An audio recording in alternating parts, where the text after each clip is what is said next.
Hello everybody, 6-Speed Dakota here. In today's project we're going to be changing the transmission fluid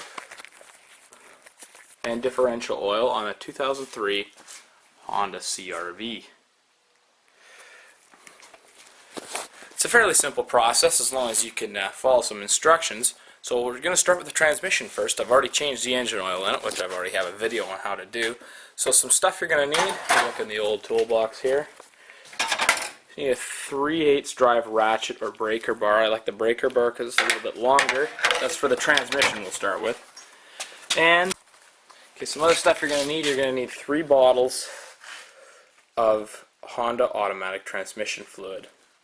So let's get started. So first you got to locate your dipstick, and on the CRV with the IV Tech motor, you probably can't see it, but it's down in behind here, way at the bottom of the transmission. So pull your dipstick out, and if it looks kind of dark like that, almost like engine oil, it's time to change it. So that's what we're going to do. So tag along, and we're going to be going underneath to drain the fluid. Alright, so some other things you're going to need either a funnel with a hose or a long bendy funnel. And another thing, a suitable drain pan. Okay, so now that we're under the car, if you got a little plastic piece that's covering the transmission there, you're going to have to remove the little front clip there, that little green thing. It just, you just pull it and it pops off. Then you got this guy right here towards the front of the vehicle, facing the passenger side on the CRV. That guy there is your drain plug. Just put the camera down here. Set it up. So, take your breaker bar. These guys get stuck in there pretty good, so put it on there. Oh dear. There we go. Break it loose. Now you're going to want to make sure you wear some gloves, because transmission fluid's got some nasty chemicals in it that could cause stuff like organ failure. So, okay, so you get that plug loose, place your pan underneath it. I know it's kind of hard to see, this car is kind of low. Don't do what I'm doing and stand in front of the damn thing, but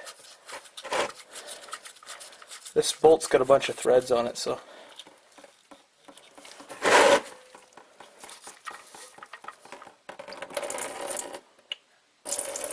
and there it goes. I'm not letting it all the way go because I'm kind of standing in front of it, but let that all drain out, and then it's time for the next step. Alright, so now that we got the remainder of the fluid draining, you're going to want to take your plug. Now you see all that nice goop on the end of it. That's actually little, basically powdery metal shavings, very, very fine. So take your paper towel and wipe that bad boy off. You don't want to introduce all that back into the transmission again. It's just normal wear and tear. It's common to see that.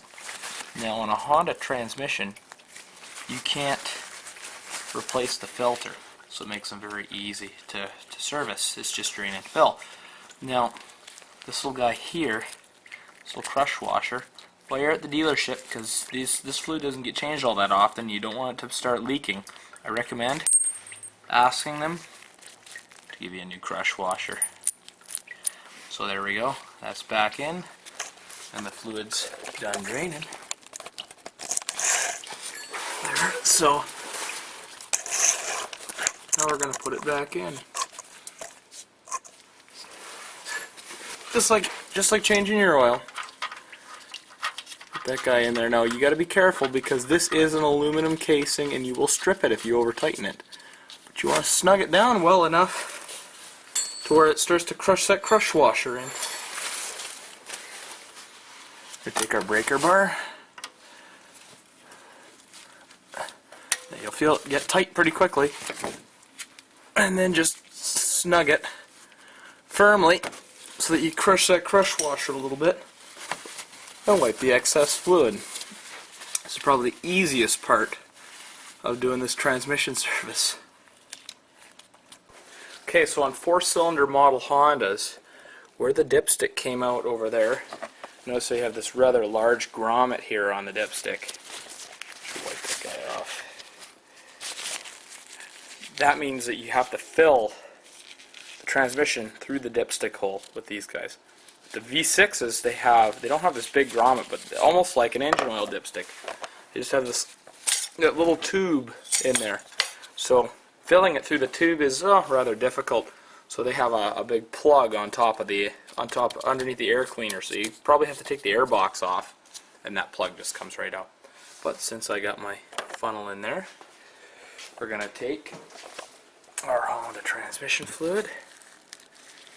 Oop.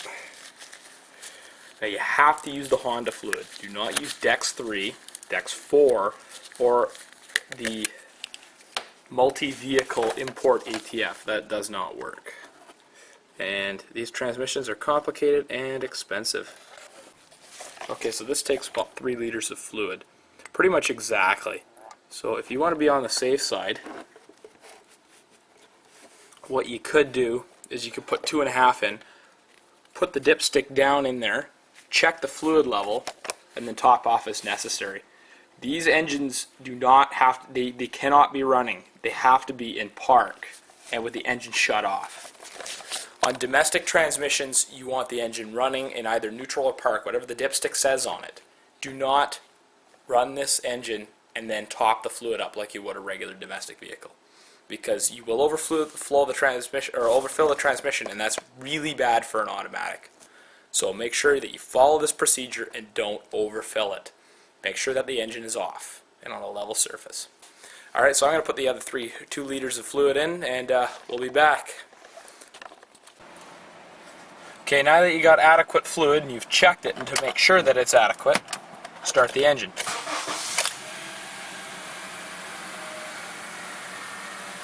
Okay, take your shifter and run it through each and every gear. You should feel it engage into each gear and disengage into each gear. Drive, neutral, reverse, park.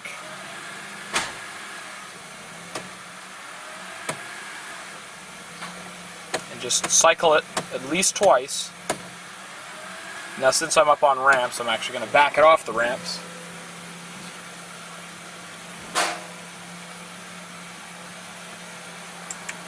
Okay, vehicle in park. Now turn your key off, and within 30 seconds, go and check your fluid, and it should be good. And that's how you change transmission fluid on a Honda CRV. Next up, we're going to move on and do the dual pump fluid in the rear differential.